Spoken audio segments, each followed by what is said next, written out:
Buen día, ¿cómo andan? Hoy es viernes 27 de marzo, vamos a grabar la cuarta clase de la unidad 2, interacciones químicas de plantas. Este, Hablamos bastante sobre defensas químicas, interacciones planta-insecto, sobre todo defensa contra defensa, coevolución y demás. Hoy vamos a hablar de interacciones planta-planta en el marco de la competencia e interacciones planta-polinizador en el marco de la reproducción. Bueno, como hicimos en la clase pasada, vamos a solamente grabar este video, digamos, como presentación, pero luego vamos a utilizar solamente el audio para que el archivo no quede tan grande.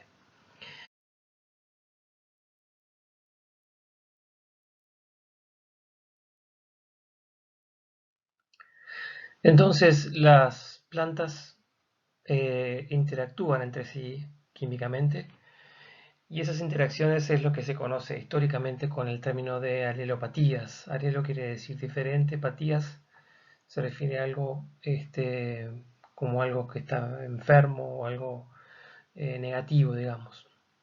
De hecho, las interacciones químicas entre plantas siempre se consideraron como negativas, aunque en realidad este, se está revisando en las definiciones más modernas de las alopatías. Pero además, también siempre se consideró las interacciones alelopáticas como interacciones planta-planta, pero también en los últimos tiempos se incluye cualquier tipo de interacción planta, donde participa planta, pero puede ser con algas, hongos, bacterias. No tanto así con animales, pero en realidad lo que más se usa respecto al término de alelopatías son las interacciones planta-planta. También históricamente siempre se refirió a las interacciones alelopáticas como interacciones antagónicas, pero también en los últimos tiempos se incluyen algún tipo de interacciones favorables. Este, lo que sí define las alelopatías en cuanto a las interacciones planta-planta es que están mediadas por la liberación de sustancias químicas al ambiente. O sea, no cualquier tipo de interacción planta-planta va a corresponder a la alelopatía, sino que son aquellas mediadas por sustancias químicas. Eh, Básicamente, como es bastante obvio, se enmarcan en que las plantas compiten con otras plantas por acceso a luz, agua, nutrientes, pero no cualquier competencia implica interacciones alelopáticas porque en muchos casos la competencia ocurre de otra manera. Una planta crece más rápido que otra y le tapa el sol, digamos, y eso es una interacción, obviamente, y hay una competencia, pero no podríamos hablar ahí de una interacción alelopática. En las interacciones alelopáticas, como indica este dibujo, los puntos azules implican compuestos químicos que pueden ser, por ejemplo, liberados como volátiles, interactuar a través del aire con otra planta, que pueden ser lavados, o sea, como lixiviados, digamos, o lavados de las hojas al suelo y no, ir a través del suelo, pero también pueden ser exudados de raíz. También pueden ser lixiviados de hojas que ya cayeron, o sea, hay una enorme diversidad de formas en las cuales una planta puede interactuar químicamente con otra. Y es bastante importante en el estudio de alopatías la presencia o el factor que involucra aspectos abióticos como el sol, como la lluvia, también aspectos bióticos como el rol de los microorganismos. Vamos a hablar un poco más de eso en breve. O sea que son interacciones bastante complejas y esa complejidad justamente eh, se transforma un poco en su talón de Aquiles en cuanto a los métodos de estudio y a las críticas que tiene o que ha tenido siempre el estudio de alopatías. Entonces, el enfoque de las alopatías puede venir de diferentes lados, desde la ecología, es decir, desde el estudio de interacciones entre organismos. Históricamente se tomaron, acá hay un ejemplo de una foto aérea que muestra como una estructura de mosaico donde hay una planta muy abundante, aquí en todos estos espacios más oscuros, todo rodeado de espacios donde nada crece. Esto, que en su momento se llamó justamente competencia química entre plantas, es lo que siempre ha definido a la alopatía como área de estudio, las interacciones planta a planta, en la cual una planta limita, inhibe el crecimiento de otra. Entonces, tradicionalmente se habló siempre como alopatías como el efecto negativo, en general producido por arbustos o árboles sobre plantas herbáceas. Desde el punto de vista de diferentes estudios, digamos, de la ecología de plantas, pueden verse claramente este tipo de efectos en lo que se llama la sucesión de especies en ecosistemas alterados. O sea, por ejemplo, después de un incendio natural, en agroecosistemas que han sido abandonados, se da una sucesión de plantas donde algunas van a ser más abundantes por un tiempo y luego otras hasta que se llega a un equilibrio donde la comunidad de plantas está más alcanza una estabilidad. Esa sucesión justamente siempre se supo, en muchos casos se probó claramente, tiene que ver en muchos casos con interacciones alelopáticas donde una planta logra dominar sobre otras a través de interacciones mediadas por aleloquímicos. Otro aspecto interesante del estudio de alopatías desde este foco, desde el foco de la ecología, son las plantas exóticas invasoras, digamos, la invasión de plantas fuera de su rango natural de distribución, de su rango nativo de distribución, es un problema muy grande,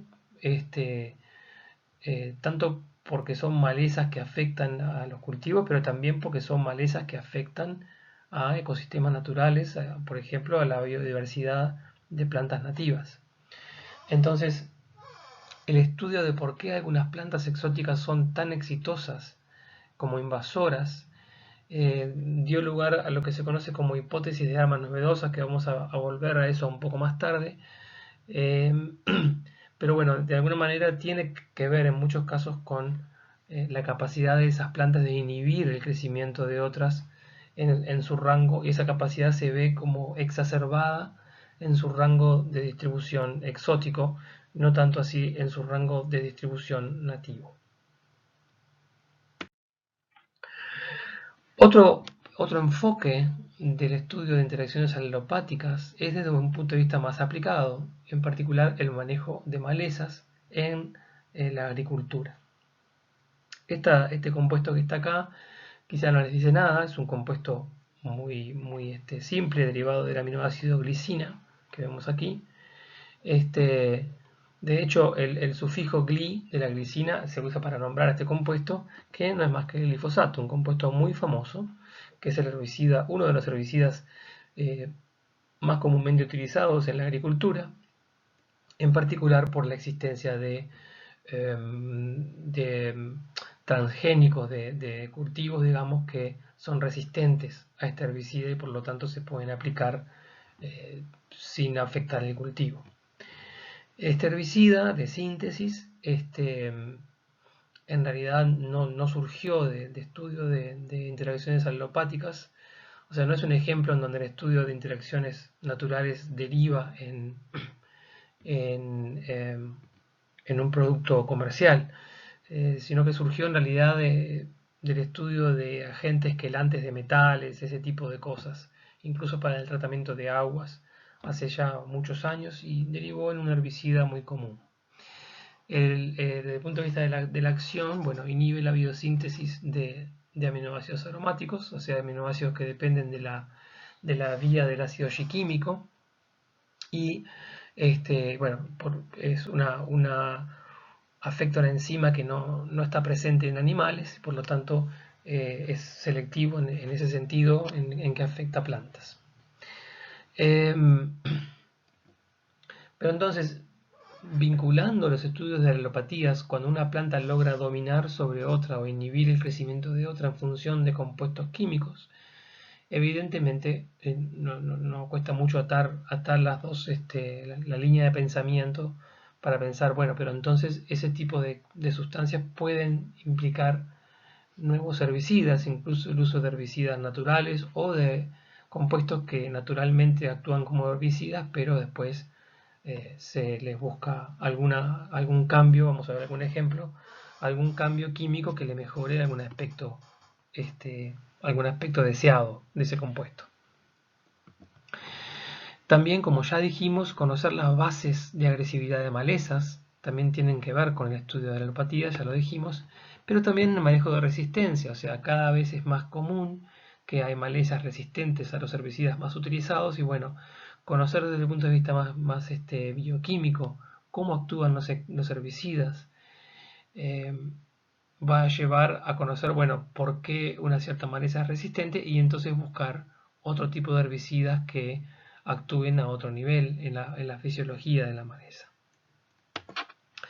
Fíjense cómo este es un cuadro de la DIEA. La DIEA es una sección, digamos, del Ministerio de Ganadería y Agricultura de Uruguay, en donde se dan las estadísticas agropecuarias año a año. Y lo que pueden ver acá, bastante reciente en el tiempo, es la importancia que tienen los herbicidas comparado con otros plaguicidas, si consideramos para hongos, para insectos, la importancia que tienen en el volumen de dinero que se utiliza para su importación. O sea, realmente los herbicidas son plaguicidas muy utilizados y no solamente tienen una importancia económica, sino que tienen una importancia también en cuanto a la contaminación potencial que pueden generar. O sea que el uso de, o digamos, el estudio de interacciones que ocurren naturalmente entre plantas, de las cuales pueden surgir ideas para herbicidas, tiene su importancia también. Bien, entonces tenemos el enfoque desde la ecología, el enfoque desde la parte aplicada y tenemos el enfoque desde la química. ¿Qué tipo de química podemos encontrar en este tipo de interacciones planta-planta? Bueno, acá lo que ocurre es básicamente que la química es muy similar a la química que ya vimos, no la vamos a repetir, porque es el mismo tipo de química que vimos en cuanto a las defensas contra herbívoros. Quizás con menos importancia de los alcaloides y más de los fenoles. Los alcaloides, como comentábamos en las unidades, en las clases pasadas, son muy activos a nivel del sistema nervioso y por eso es que las plantas son relativamente inmunes o no son intoxicadas por alcaloides porque no tienen una fisiología del sistema nervioso como los animales. Entonces en las interacciones planta-planta, si bien hay alcaloides que participan, tienen un peso relativo un poco menor. Pero la química es básicamente la misma. No podemos generalizar en cuanto a la volatilidad. En algunos casos son compuestos volátiles, en otros son en absoluto nada volátiles, en algunos casos son compuestos muy polares y en otros casos son compuestos poco polares. O sea que la química es muy variada en ese sentido. Y hay un aspecto bastante importante que no tocamos cuando hablábamos de defensas contra herbívoros y que no tocamos porque en el caso de defensas contra herbívoros no es muy importante porque ahí lo que ocurre es que el herbívoro está comiendo de la planta y entonces el encuentro con la toxina es inmediato. O sea, sí vimos compuestos que estaban como guardados en la planta en un formato pretóxico, pero lo que no vimos fue la posibilidad, como sí ocurre y es muy importante en las alopatías, de modificaciones a las sustancias presentes en las plantas que pueden ser tanto mediadas por microorganismos como abióticas en el aire o en el suelo y que cuando llegan a la planta, a la otra planta, a la que va a ser afectada por esa interacción, llega como un compuesto diferente. Un ejemplo de esto, tenemos, y un ejemplo a su vez de la química de fenoles, un caso muy típico de alopatías históricos en el estudio de alopatías es el nogal, una especie muy común en Norteamérica, bueno, en todos lados, pero este estudio viene de Norteamérica, donde el exhibiado de las hojas produce un compuesto que fíjese que es un glucósido, o sea, es un compuesto muy polar que va a ser lavado por el agua y va permear el suelo y en el suelo sufre la hidrólisis de del azúcar y una oxidación para dar una quinona, una naftoquinona. Esta naftoquinona que se llama juglona es justamente el compuesto que es tóxico. O sea que tenemos acá un ejemplo de modificaciones en el suelo que lo que hacen es producir el producto que en definitiva va a ser el compuesto alelopático. Otro ejemplo con una química similar de quinonas, pero en este caso es el sorgo. En este caso la diferencia es que el producto se libera a partir de pelos glandulares que ocurren en las raíces, o sea, esta es la raíz del sorgo, no es el tallo. O sea que es un exudado de raíz que va directamente al suelo, y vieron que es un compuesto con una química un poco distinta, tiene una cola toda hidrofóbica. Es un compuesto con bastante persistencia y que en principio no sufre modificaciones y que queda en el suelo y afecta entonces el crecimiento de otras plantas. O sea, vimos un caso de compuestos que vienen del lixiviado de hojas, ahora vemos un caso de compuestos que vienen de eh, exudados a partir de raíz, a partir de pelos glandulares en la raíz. Otros ejemplos de fenoles, fíjense como acá vemos ácidos, muchos ácidos, ¿sí? Todos ácidos de tipo para-hidroxicinámicos como el ferrúlico y el cumárico, ácido gálico, ácidos para-hidroxibenzoicos, son todos fenólicos, ¿sí? O aldehídos también fenólicos. Provienen de muchos estudios que fueron los estudios más pioneros en estudios en alopatías, que provienen de este tipo de ecosistemas, por ejemplo el chaparral en California, que son ecosistemas bastante áridos, donde existen esos arbustos perennes, digamos, con hojas duras. Es como un ecosistema que no es muy ideal, entre comillas, en cuanto a la presencia de agua, por ejemplo, y a la presencia de nutrientes, y donde uno podría prever una cierta competencia, por ejemplo, por el acceso a agua. Y bueno, en este tipo de ecosistemas, en particular por ecólogos que trabajaban en California, por allá por las décadas del 60, 70, se hicieron muchos estudios de muchas plantas eh, que inhiben el crecimiento de otras a su alrededor a través de compuestos que pueden venir a partir de las hojas o incluso a partir de compuestos volátiles, como vamos a ver ahora. Entonces, en el caso de compuestos volátiles, hay muchos compuestos alelopáticos que son terpenos, monoterpenos. Como vemos, químicamente no tienen nada distinto a los que ya vimos, comúnmente en plantas como la artemisia, como la salvia. Estos se liberan entonces al aire y van como absorbiéndose al suelo, penetran las semillas porque son compuestos lipofílicos e inhiben germinación y crecimiento de otras plantas herbáceas. Fíjense que acá utilizamos el término simpátridas. Simpátridas se refiere a especies que coexisten en un mismo lugar, digamos, pueden formar parte de una comunidad, digamos. Y eso es un factor importante al cual vamos a volver más tarde, y es que en los estudios de alopatías eh, se suele cometer el error de probar la acción inhibitoria o la acción antagónica de compuestos con especies que no tienen ningún tipo de relevancia porque no coexisten con la especie de la cual se trabajó un extracto, por ejemplo. Entonces eso es un aspecto, es una crítica que se le ha hecho siempre a muchos estudios de interacciones alelopáticas, que está bueno tomarlo en cuenta. Aquí lo que podemos ver es un compuesto que se llama sinmetilina, que es un herbicida comercial, donde podemos ver claramente que sale de la idea original del compuesto. Es un compuesto de síntesis. La idea original del compuesto sale justamente del cineol. O sea que este es un ejemplo de cómo la química de sustancias que actúan como alopáticos en la naturaleza puede llevar al desarrollo de derivados de uso comercial, como es este caso. Otro ejemplo de herbicidas de herbicidas comerciales cuya idea original proviene del estudio de interacciones alelopáticas es esta planta que está acá, que en Uruguay tenemos. La llaman limpiatubos o limpiabotellas porque tiene esta forma como de cepillo, la inflorescencia, y la planta produce este compuesto que originalmente es como un sesquiterpeno, ¿verdad? Con algunas modificaciones.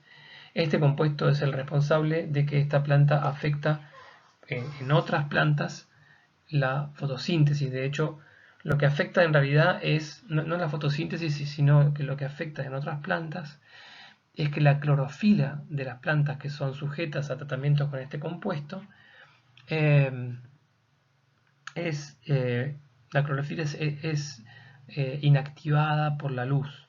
La clorofila es lábil a la luz, pero está como protegida por estar como rodeada de sustancias que son carotenos.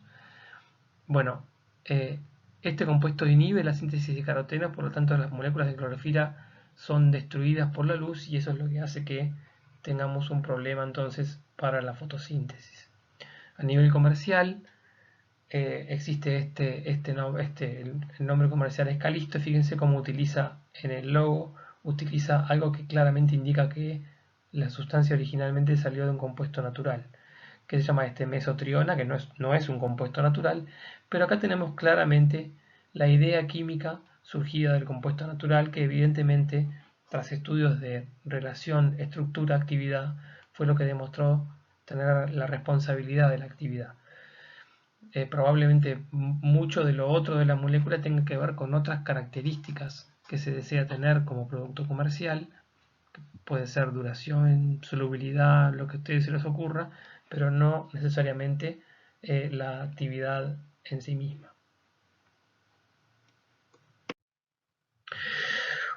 Otro ejemplo de compuestos que median interacciones alelopáticas son los flavonoides. Los flavonoides, vamos a volver a los flavonoides cuando hablemos más tarde de polinización.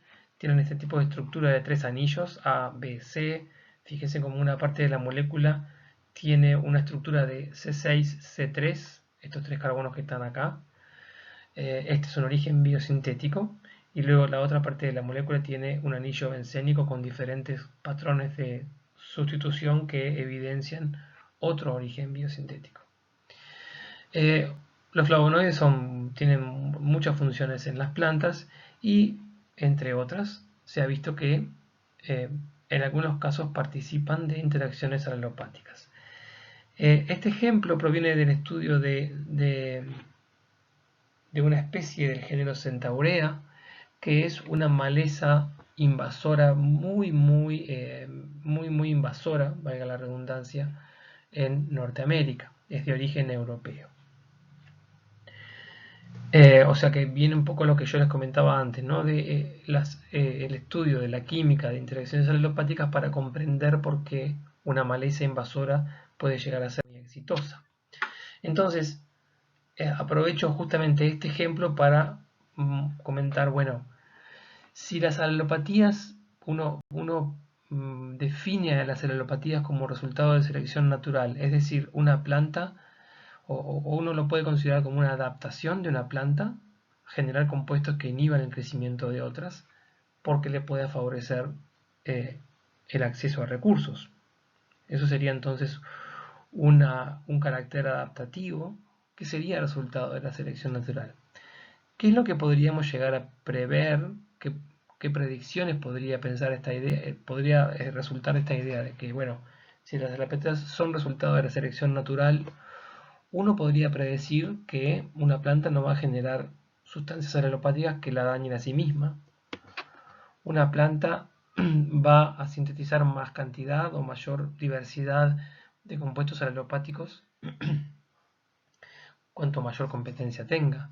Y un tercer aspecto interesante, y es que las plantas que crecen, que evolucionaron, no que crecen en este momento, sino que evolucionaron en las mismas comunidades, digamos, deberían ser más tolerantes a los exudados mutuos de hoja o de raíz que plantas que evolutivamente no se conocen, digamos, que no son simpátricas. Este último punto se trabajó experimentalmente. Como decíamos, la centaurea, esta especie es nativa de Europa. Entonces lo que se hizo fue extractos de esta planta, extractos de flavonoides, y lo que se vio es que si se tomaban diferentes plantas de Norteamérica, o sea, del rango de distribución exótico para esta planta, era mucho más afectada por estos extractos que especies europeas que obviamente evolucionaron junto con esta especie de Centaurea eran mucho menos afectadas, siendo que estas especies norteamericanas y europeas no eran especies completamente, digamos, eran especies que tenían cierto grado de relación entre sí a nivel filogenético. Entonces uno esperaría, bueno, ¿por qué hay tanta diferencia?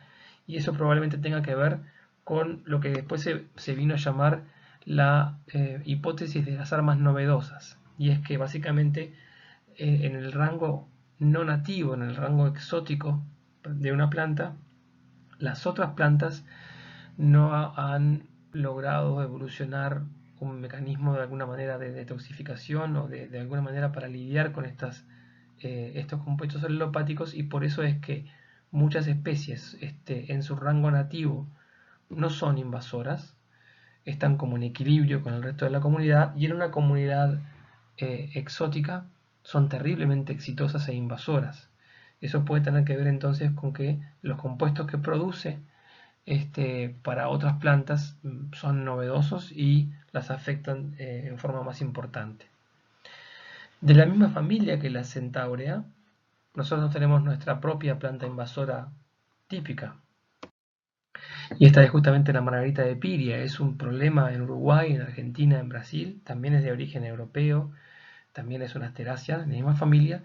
Y es extremadamente invasora, y las bases químicas de esa capacidad invasora, justamente hasta donde yo tengo entendido, no se conocen.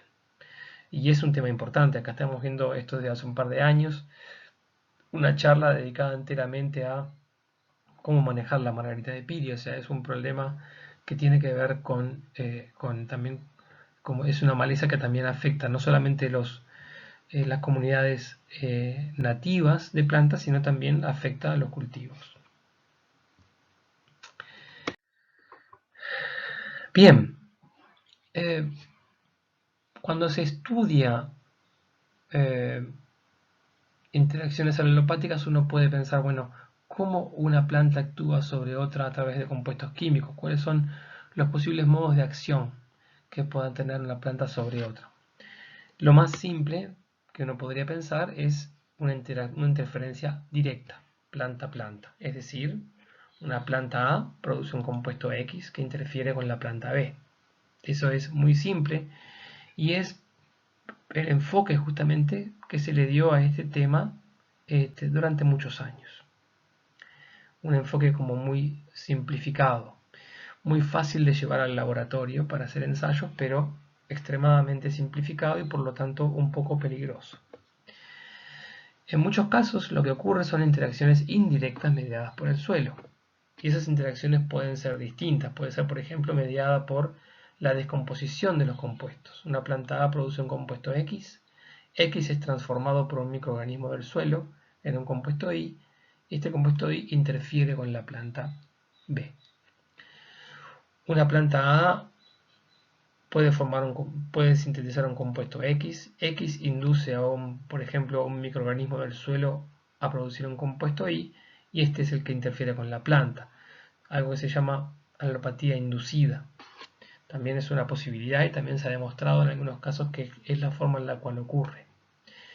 Y un ejemplo, un modo de acción que no es tan obvio, pero que puede ser muy importante, son los efectos indirectos en el ecosistema. Es decir, una planta produce un compuesto. Pongamos que este compuesto es muy bueno como quelante de un ion, por ejemplo, quelante de hierro. Entonces lo que hace es disminuir la concentración de hierro efectiva disponible para otras plantas. O sea, X causa cambios químicos en el ecosistema, en el suelo, y esos cambios afectan el crecimiento, reproducción o supervivencia de otra planta por efectos indirectos no tóxicos, sino por cambios en el ecosistema. Esos cambios pueden ser justamente la captura de nutrientes, también pueden ser cambios en el pH, diferentes cambios que son indirectos pero que en definitiva resultan de una interacción alelopática. Esa simpleza con la que se encaró durante muchos años el tema de la alelopatía llevó a criticismos bastante duros con el área. Es un área que fue bastante importante en las décadas del 70, 80, pero que después básicamente desapareció de la literatura científica, porque justamente se le hacían muchos criticismos a que, bueno, para probar justamente a las alopatías como un fenómeno natural en donde una planta incide sobre otra, hay que lograr, para probarlo experimentalmente, hay que lograr manejar distintas variables que son importantes y que si se simplifican mucho, bueno, los estudios de alguna manera pierden validez. Por ejemplo, ¿cómo probar que una planta afecta a otra a través de compuestos y no simplemente porque le quita la luz a través de la sombra? Algo que justamente cuando se habla, por ejemplo, de que los eucaliptus no dejan crecer nada abajo, a veces lo que se dice, bueno, eso es porque generan sombra o porque le quitan el agua. Eso no sería interacciones alelopáticas, ¿verdad? Sino que es otro tipo de competencia, pero también puede ser que los eucaliptus liberan compuestos que son alelopáticos. O sea, son dos formas distintas de enfocar el problema, pero justamente para poder trabajarlo científicamente uno tiene que poder de alguna manera contemplar efectos que son por sombra, por competencia y que no son necesariamente efectos alelopáticos. La competencia, todo lo que ocurre debajo del suelo es fundamental y muchas veces es, no se observa, no se incorpora como una variable experimental. Otros efectos bióticos como la depredación, hay que tomar en cuenta si la depredación puede tener un efecto o no en que una planta sea más dominante sobre otras. Y luego, por supuesto, lo que ocurre con los compuestos, cuando están en el aire o en el suelo, cómo cambian, cómo se absorben a partículas, qué es lo que ocurre con la físico-química de esos compuestos. El controlar todas estas variables, por ejemplo, a nivel de campo, es extremadamente difícil de controlar estas variables. Por lo tanto, en muchos casos los estudios se llevan al laboratorio. Pero en el laboratorio ocurren otros problemas y es que justamente se simplifican demasiado estas variables. Entonces se han hecho decenas y decenas y decenas de estudios en donde hay bioensayos de laboratorio pero que son poco representativos para lo que ocurre en la realidad, en la naturaleza. Por ejemplo, muy comúnmente se hacen extractos de una planta y se testean a concentraciones que nunca pueden ser reales porque son concentraciones, por ejemplo, muy altas.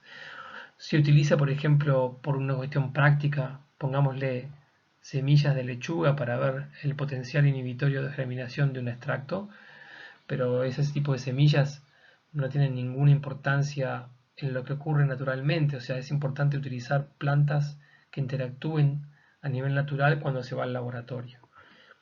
Y probablemente el defecto más común de este tipo de estudios es que muchas veces se olvida de la importancia del suelo, o peor aún, se lleva el suelo y como una digamos, metodología limpia, entre comillas, de trabajo de laboratorio se autoclava, entonces se matan todos los microorganismos y ahí lo que se está perdiendo justamente es una variable muy importante y la ausencia de esa variable puede llevar a falsos positivos o a falsos negativos, es decir, eh, es muy difícil trabajar con interacciones alelopáticas en campo y es muy difícil trabajar con interacciones alelopáticas en el laboratorio por todas las variables que uno o no puede controlar o puede estarse perdiendo. Eso fue lo que llevó en definitiva a que los estudios de alelopatía fueran muy criticados y que el probar que las interacciones alelopáticas existen en la naturaleza, bueno, fue algo como muy criticado. No tanto así en la búsqueda, el enfoque más aplicado que es la búsqueda de herbicidas. O sea, eso perfectamente uno puede hacer extractos en el laboratorio, probarlos contra las semillas que uno lo quiera probar y seguir la línea de trabajo para el descubrimiento de herbicidas nuevos. Eso es una cosa. Y otra cosa es decir, bueno, yo estoy obteniendo evidencia de que las interacciones alelopáticas son realmente interacciones que ocurren en la naturaleza. En los últimos años muchas de estas críticas se han ido levantando, se han ido encontrando estrategias experimentales que involucran inclusive biología molecular, entonces que involucran también a la metabolómica, o sea, el estudio de no de una sustancia en particular, sino de lo que una planta está produciendo en diferentes circunstancias bióticas en particular, pero en forma global, no buscando un compuesto en particular. Entonces hay otros enfoques más modernos que han permitido levantar un poco estos criticismos que fueron bastante duros, por ejemplo, en la década de 90 y demás. Entonces, el enfoque de estudios alelopáticos tiene que contemplar la enorme diversidad de interacciones posibles. Una planta sintetiza un compuesto, ese compuesto va al suelo y le pueden pasar un montón de cosas. Ese compuesto puede producir que otros organismos produzcan otros. Ese compuesto puede absorberse a partículas del suelo, puede pasar al medio acuoso. Es decir, eh, la importancia de los factores abióticos, temperatura, precipitación, luz, toda esta complejidad eh, hace que el estudio sea muy difícil, pero es necesaria desde el punto de vista de la ecología química, es decir, desde el punto de vista de probar que ciertos compuestos tienen relevancia a nivel ecológico y no solamente una cierta aplicabilidad potencial para un fin aplicado.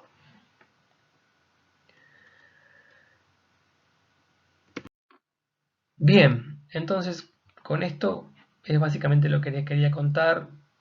Como vieron, no profundicé mucho en la química porque en realidad la química en sí misma no difiere de la química que ya hablamos para el caso de interacciones con herbívoros. En la bibliografía que hay asociada a este tema es una revisión, no es muy nueva, pero en realidad es muy útil, de 2007, de un científico español, Macías, que bueno, habla justamente, es un review que fue un mojón importante en el área de la alopatía, así que ahí van a encontrar mucha más información química en caso que les interese ver los diferentes tipos de estructuras que participan, pero en realidad la química no deja de ser química secundaria típica de plantas que, que ya vimos en el caso de interacciones con herbívoros. Voy a hablar ahora de otro aspecto importante de las interacciones químicas de plantas, que es tiene que ver con la reproducción y es la química que participa del proceso de polinización.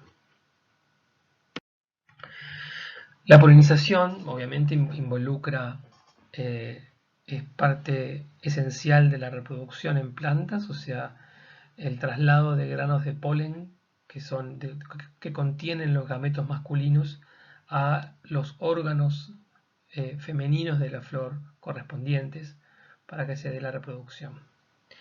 Esa polinización en algunos casos puede ocurrir dentro de la misma flor. Muchas flores son hermafroditas, contienen los órganos masculinos y femeninos, lo cual claramente atentaría contra la variabilidad genética. Y por lo tanto, de alguna manera, es adaptativo que eso esté bastante inhibido. Y en la mayoría, si bien por supuesto hay muchas flores que son compatibles, hermafroditas compatibles, o sea, que pueden autorreproducirse. Muchos casos en realidad son hermafroditas autoincompatibles, por ejemplo, porque órganos masculino y femenino maduran a diferentes tiempos. Son todas características que podemos pensar como ventajosas desde el punto de vista de la búsqueda de la diversidad.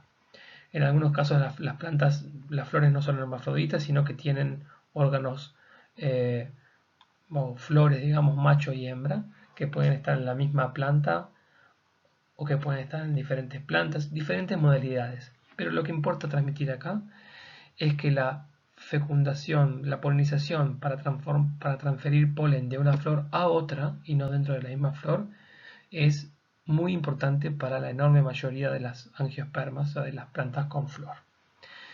Muchas se las arreglan por el viento, pero obviamente no parece ser una estrategia muy predecible. En la mayoría de los casos lo que se utilizan son justamente animales y en particular insectos, que son por excelencia los polinizadores. Entonces esa interacción con los insectos polinizadores es a lo que me voy a estar refiriendo. Las plantas y sus polinizadores pueden ser de alguna manera genéricos. Acá tenemos una misma flor con diferentes tipos de polinizadores. Vemos alguna avispa, alguna abeja, una polilla. Pero en muchos casos lo que ocurre también es una extrema especialización, o sea, una dependencia extrema entre cierta planta y su polinizador especialista, muy especialista. Y esa dependencia es así para los dos casos. O sea, puede haber, por ejemplo, una flor que solamente una cierta especie de polilla con una probóscide muy larga que se ve acá, un poco difícil de ver en la foto. Solamente con esta probóscide muy larga se puede alcanzar, por ejemplo, el néctar que esa flor ofrece, y esa polilla va a especializarse en forma importante en esta planta. La especialización puede ocurrir porque una flor engañe al polinizador simulando una hembra, eso lo vamos a ver al final de la clase. Hay casos muy famosos que lo pueden encontrar si hacen búsquedas en la bibliografía, en internet, sobre los higos y un grupo de avispas que es especialista, y que de hecho las avispas se desarrollan dentro de esos higos y son las únicas polinizadoras de los higos. Y eso, por ejemplo, llevó a que, hasta que no se comprendió bien cómo era ese sistema de polinización, el cultivo de higos en Norteamérica, por ejemplo, fracasó rotundamente hasta que se vio que había que ir al lugar de origen de la planta, que era Asia, y traer otro tipo de plantas de higos que funcionara para contener a estas avispas. Entonces, hay casos donde no hay una gran especialización y hay casos donde sí hay una gran especialización. La especialización, de alguna manera, es un aspecto favorable entre el vínculo entre plantas y polinizadores. ¿Y qué factores pueden llegar a ser importantes en esa especialización? Bueno, para empezar, la flor, si la flor quiere que su polinizador sea de alguna manera fiel, tiene que ser constante. Entonces la constancia de la flor en su química, en su morfología, en sus momentos del día o del año en la cual florece, es un aspecto que para la flor va a ser adaptativa para lograr la fidelidad del polinizador.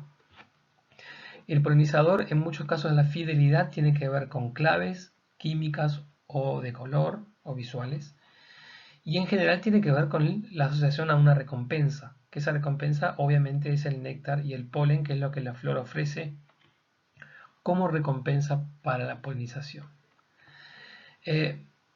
¿Por qué decimos que es favorable la especialización? Bueno, para empezar, para el polinizador se disminuye la búsqueda o sea, la búsqueda de un universo de flor menor, digamos, facilita el tiempo de búsqueda, y para la flor obviamente implica un menor desperdicio de polen. Entonces, ante una situación como esta, con una diversidad de flores importante, bueno, ¿cuál va a ser las claves que van a utilizar los polinizadores para elegir?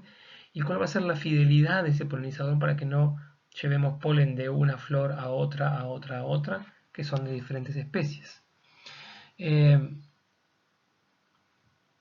Eso puede ocurrir porque haya un polinizador que sea súper específico en una flor sola, o polinizadores que son más genéricos, pero por ejemplo se conoce que las abejas, cuando empiezan a aprovechar un recurso, a visitar flores de un cierto tipo, van a seguir visitando ese mismo recurso hasta que ese recurso se acabe. O sea, hasta que esas flores no estén más disponibles, y luego va a cambiar. O sea que esa fidelidad puede ser una fidelidad temporal, pero para la flor es importante que ese polen vaya a flores de su misma especie. Las interacciones químicas entre la planta o la flor y sus polinizadores se pueden evaluar a dos niveles. Una, que quizás no es tan obvia, es el color. O sea, el color, si bien desde el punto de vista de señal no es una señal química, porque estamos hablando de una señal visual, desde el punto de vista de dónde sale el color, sí es una interacción donde hay una importante participación de la química de la planta o de la química de la flor. Claramente las flores son mucho más coloreadas que el resto de la planta, y esa coloración se debe a compuestos químicos que la flor utiliza para ese fin. Lo que nos podemos acordar de cuando estudiamos física es que el color depende de los compuestos químicos que absorben luz en un cierto rango de energía, en el rango visible de longitudes de onda, y la absorción de esa energía depende de la estructura del compuesto, ¿sí? Y va a hacer que veamos diferentes compuestos con uno u otro color. Muchas flores tienen diferentes colores y justamente los diferentes colores se asocian a preferencias de diferentes polinizadores. Es también importante considerar que no todos vemos, o sea, el rango visible de energía que nosotros vemos no tiene por qué ser el mismo para diferentes organismos. Entonces, por ejemplo, las abejas ven menos la zona roja del espectro visible y ven más la zona ultravioleta. Entonces, lo que puede ver una abeja puede ser muy diferente a lo que nosotros vemos. Porque, por ejemplo, una flor que para nosotros no tiene mucho contraste, para una abeja puede llegar a tener un enorme contraste.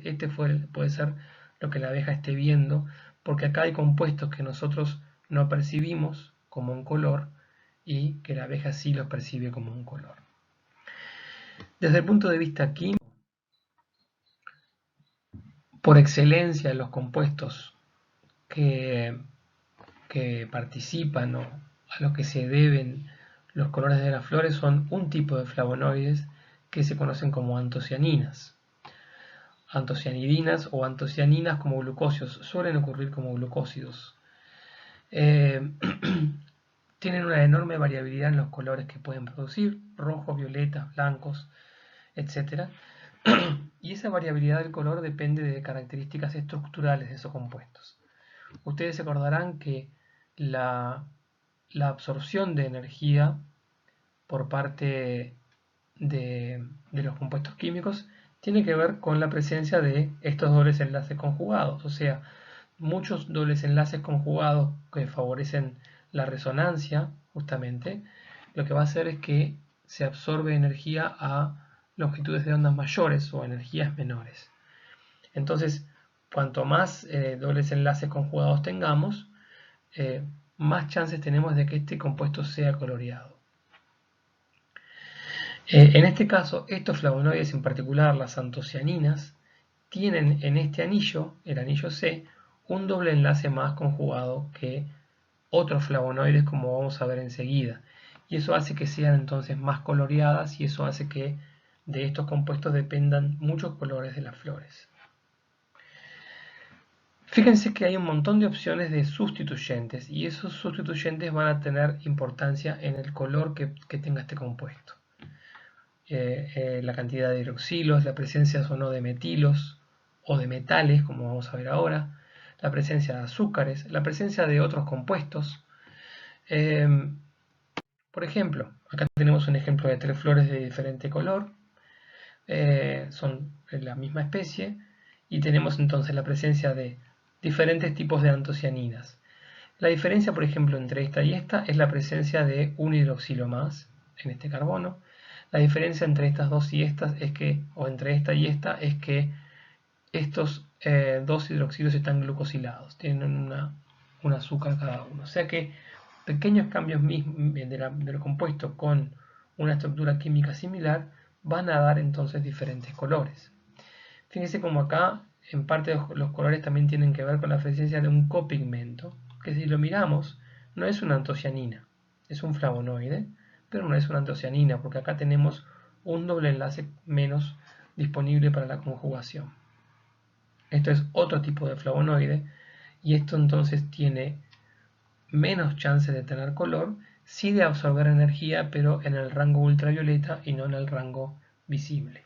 Vamos a ver que eso puede ser importante en un minuto.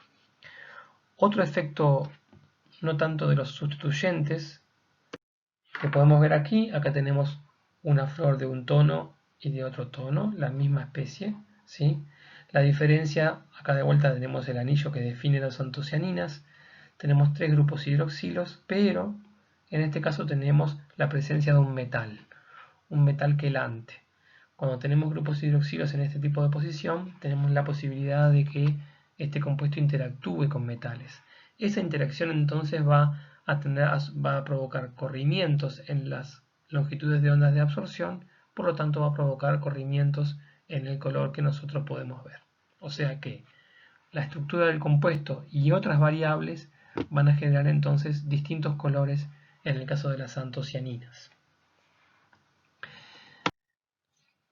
Estas estructuras que vemos acá, fíjense como ya no tenemos ningún anillo central, este anillo C con 2 dobles enlaces, ¿sí? Perdimos la aromaticidad, por lo tanto estos van a absorber energía en longitudes de ondas más bajas o con más energía. Entonces no los vamos a ver coloreados, sí, algunos pueden tener algún tono amarillo, pero no van a tener colores fuertes. Pero lo que para nosotros no va a ser colores fuertes, pueden llegar a ser colores fuertes para una abeja, porque justamente absorben en el rango ultravioleta. Entonces, en muchos casos, pueden funcionar como guías de néctar, pueden participar junto con otros compuestos en determinar el color final. Fíjense cómo la presencia de este tipo de flavonoides, que no son extremadamente coloreados para nosotros, pueden indicarle a la abeja dónde está, pueden funcionar como guías para indicar a la abeja hacia dónde tiene que ir para buscar el néctar. Esto justamente a nosotros no nos dice nada, pero a la abeja, como son compuestos que absorben en el ultravioleta, a la abeja sí le está indicando información visual muy importante. Eso entonces en cuanto a los flavonoides, y les quería comentar muy brevemente los otros compuestos importantes a la hora de dar colores a las flores, que son los carotenos, que muchas veces actúan como copigmentos, o sea, en lo que podemos llamar interacciones supramoleculares por encima de una molécula. Por ejemplo, pueden actuar como una especie de sándwich. Ya dijimos hoy más temprano que protegen a la molécula de clorofila. ¿Se acuerdan cuando estábamos hablando de un tipo de herbicida que lo que afecta justamente es la síntesis de carotenos? Y eso desprotege a la clorofila y por lo tanto la clorofila se destruye en presencia de luz. O sea que los carotenos protegen a la clorofila y así interactúan con otro tipo de moléculas y en la interacción con flavonoides definen en muchos casos el color de la flor. Son tetraterpenos, acá estamos viendo, si nos fijamos acá en el medio, podemos ver evidencia de que se trata de terpenos, son justamente terpenos formados por la unión de 8 moléculas de isopreno. Y obviamente lo que estamos viendo acá es una gran cantidad de dobles enlaces conjugados, que es lo que determina que sean compuestos coloreados. Hay distintos compuestos que participan entonces en distintos colores de las flores y son de todas formas menos importantes, desde el punto de vista del color de flores, son menos importantes que las antocianinas. Bien, el otro tipo de interacción capaz que más evidente entre la planta y el polinizador obviamente es el aroma. Es importante, en muchos casos, muchos polinizadores son orientados en forma más visual, otros son más orientados en forma más química, o sea que es importante para algunos polinizadores, obviamente los nocturnos, también las abejas, hay cierta plasticidad de parte de las flores en cuanto a cuándo emitir el aroma, entonces el aroma no va a estar siempre presente, sino que puede correlacionar con la madurez del polen, puede haber variaciones a nivel del día, puede haber variaciones a nivel estacional, o sea, es una característica que la flor puede regular. Suelen ser mezclas complejas, pero también puede haber en algunos casos aromas que tengan un componente fundamental. Y como son mezclas y la diversidad química es enorme, aquí tenemos un tipo de señal que puede lograr un nivel de especificidad muy grande, un nivel de especificidad, por ejemplo, bastante mayor que la del color. O sea, esto puede funcionar como una señal mucho más fina en cuanto al mensaje que transmite, porque diferentes mezclas van a oler, entre comillas, diferente. Obviamente asociamos al aroma de las flores con olores agradables. Los olores agradables de las flores y en el caso también de hojas de plantas es lo que se suele llamar el aceite esencial, o lo que en muchos casos son, digamos, eh, para decirlo más correctamente, son compuestos que integran lo que se llama el aceite esencial, que es eh, el tipo de aceite que se obtiene de material vegetal que es volátil y que se contrapone entonces a los aceites fijos que no son volátiles y que químicamente no tienen nada que ver. Entonces, los componentes más característicos de los olores de las flores son obviamente compuestos volátiles, o sea, de bajo peso molecular. Pueden ser oxigenados o no ser oxigenados, pueden ser hidrocarburos o pueden tener oxigenaciones, pueden ser alcoholes, hidrocarburos, pueden ser cetonas, pueden ser aldehídos, pueden ser terpenos. Acá tenemos tres ejemplos de compuestos que son claramente terpenos, son monoterpenos, o sea, unión cabeza-cola de isopreno, pero también pueden ser biosintéticamente diferentes como estos fenoles que están acá, la vainillina, el eugenol, que son compuestos que no tienen un origen terpénico, sino que son biosintéticamente tienen un origen diferente. O sea que son mono y sesquiterpenos, compuestos que se llaman aromáticos, no necesariamente porque tengan más aroma, sino porque tienen un anillo aromático, como los fenilpropanos, y también algunos compuestos que son alifáticos de cadena corta, que no representamos ninguno aquí, pero que pueden ser ésteres, alcoholes o cetonas de bajo peso molecular y por lo tanto volátiles. Como compuestos volátiles se pueden analizar por cromatografía de gases.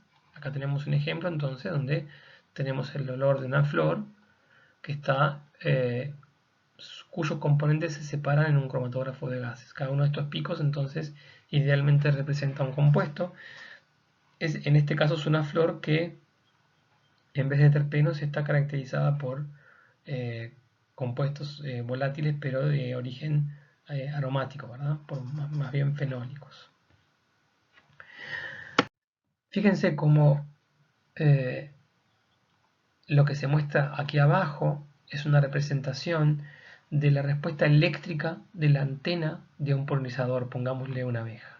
Entonces algunos compuestos son, tienen una señal eléctrica muy importante, o sea que la abeja responde a nivel olfativo, estamos hablando de la antena de la abeja, que es el órgano olfativo de la abeja, responde en forma muy importante a algunos compuestos, no tanto así a otros, en donde la respuesta es menor. Entonces, la respuesta fisiológica del polinizador a la química de los volátiles de la flor se puede estudiar de esta manera, ¿verdad? Separando los compuestos y viendo la respuesta a cada uno de ellos. Eso es una estrategia posible para el estudio de estos fenómenos de comunicación química. Pero en realidad la abeja no tiene un cromatógrafo en su cabeza, digamos, la abeja está percibiendo todos estos compuestos al mismo tiempo. Tiene diferentes, los va a recibir en diferentes receptores de la antena, pero los recibe todos juntos. Por lo tanto, la abeja tiene que armarse así como uno. Si a uno le vendan los ojos y le ponen una naranja y una banana, por el olor uno se va a dar cuenta cuál es cuál, ¿verdad? Y ese olor lo que implica es una gran diversidad de compuestos que son percibidos y que se hacen espejo en el cerebro formando una imagen aprendida de una banana o de una naranja. Esa imagen aprendida entonces tiene que ver con la integración de muchas señales correspondientes a diferentes compuestos. Entonces, por ejemplo, acá estos podrían ser flores, pero en este caso no son flores, son levaduras, pero no importa, sería lo mismo si fueran flores. Tenemos distintos ejemplos donde claramente uno ve que los olores son diferentes entre sí. Estos son los picos de un cromatógrafo de gases que muestra que los olores son distintos entre sí. Ahora, ¿cómo se diferencia eso? ¿Cómo uno, si uno tuviera acá una uva, una manzana, una pera, cómo uno diferencia esta información?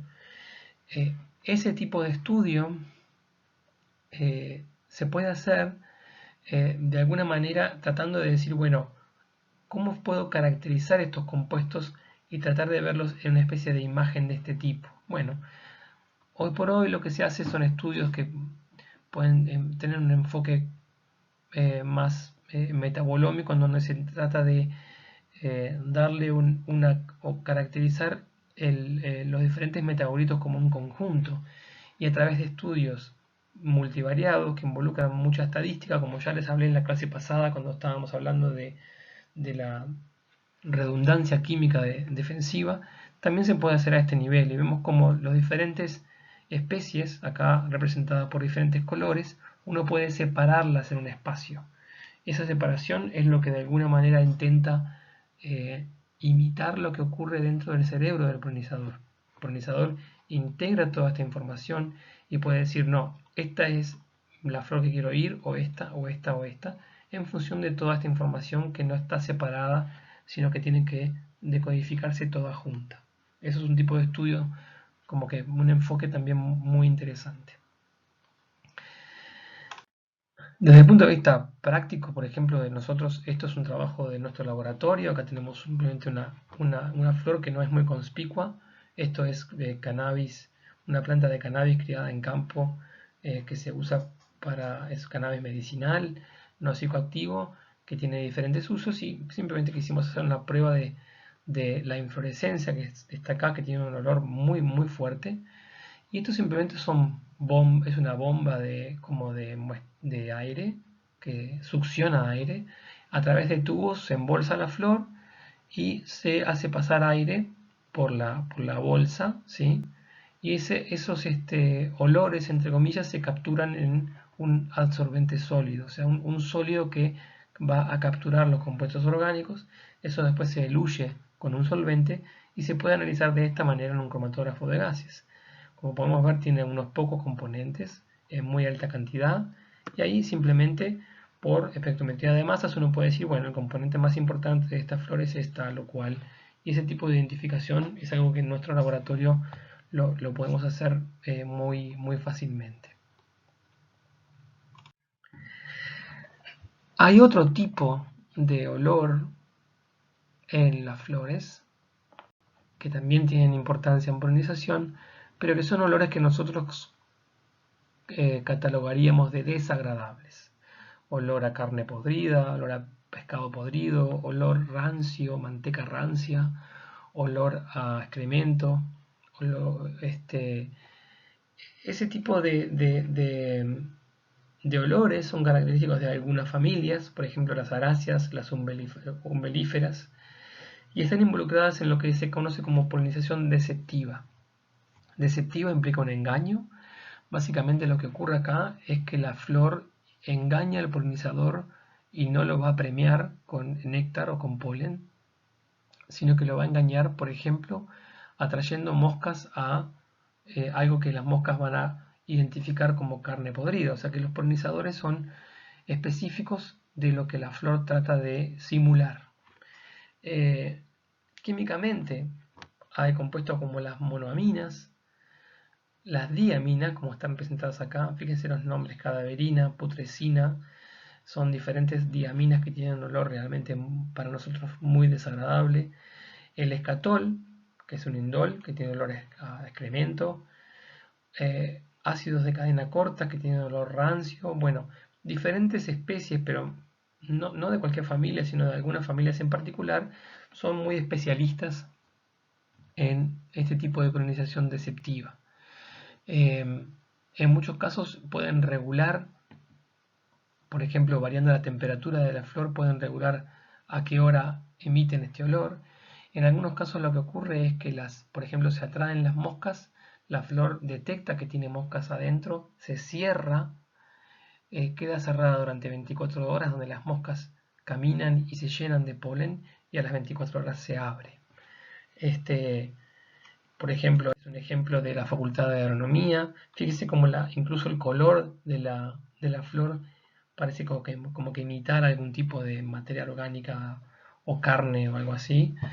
Esta es de género Aristoloquia. Crece como una enredadera muy común aquí en Uruguay. Tiene una entrada aquí que no se ve, que está como de perfil. Las moscas entran, la flor se cierra, las moscas caminan por adentro, a las 24 horas se abre. Eso es entonces un tipo de polinización deceptiva. Otro tipo de polinización deceptiva es mucho más sofisticado porque en vez de imitar comida, lo que la flor imita son feromonas sexuales de sus polinizadores. O sea que hay un engaño sexual de por medio. En estas, las familias que son de alguna manera especialistas en engañar son las orquídeas, una familia extremadamente variada, cuyas flores son famosas por tener esas formas tan raras, ¿verdad? Bueno, en muchos casos esa forma rara de las flores de orquídeas tienen que ver con una estrategia deceptiva de engañar a sus polinizadores. Típicamente orquídeas que engañan tanto morfológicamente como químicamente, por ejemplo con la presencia de una abeja hembra, y entonces van a ser muy visitadas por machos que incluso intentan copular con la flor. Entonces acá tenemos una similitud morfológica, pero además una similitud química con la feromona de ciertas especies de abejas, por ejemplo. No ofrece néctar, o sea que es una polinización deceptiva, no hay un premio, sino que lo que hay es un engaño. El macho viene, se pasea sobre la flor, intenta copular con ella, se llena entonces de polen y después va a otra flor para hacer lo mismo y va a estar en definitiva, sin quererlo, va a estar polinizando. Hay muchos sistemas estudiados de orquídeas en diferentes partes del mundo, donde se evidencia claramente un fenómeno de coevolución, porque por ejemplo tenemos distintas especies.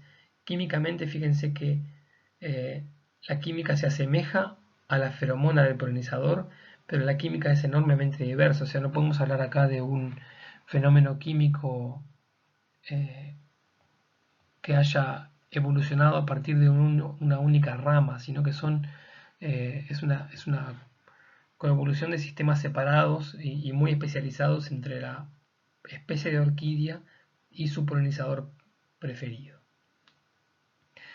Si eso lo quieren ver, hay en internet decenas de videos donde van a ver cómo es la interacción de cómo el macho llega a la flor y trata de copular con la flor, y bueno, estudios muy interesantes de este tipo de polinización deceptiva. Bien, entonces, en definitiva, en estas clases hemos paseado por diferentes aspectos que involucran las interacciones químicas de una planta.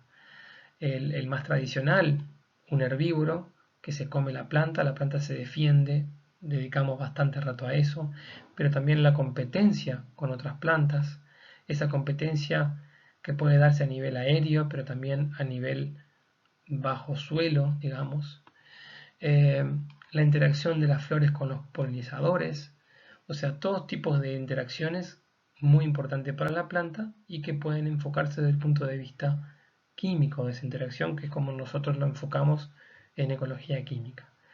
En las próximas clases van a ver otro tipo de interacción de la planta, que es la planta interactuando con los enemigos naturales del herbívoro a través de compuestos inducidos por herbivoría. ¿Sí? Acá la sigla más común, que es la sigla en inglés, Herbivore Induced Plant Volatiles, o sea, volátiles de plantas inducidos por herbivoría, que atraen al tercer nivel trófico. Esto es todo un área muy interesante de ecología química de plantas que van a ver con Carmen en las próximas clases y van a de esa manera complementar el enfoque que tratamos de dar en esta unidad sobre diferentes modalidades de interacción entre las plantas y diferentes miembros de sus comunidades. Muy bien, la semana que viene entonces vamos a estar subiendo más clases. Que anden bien.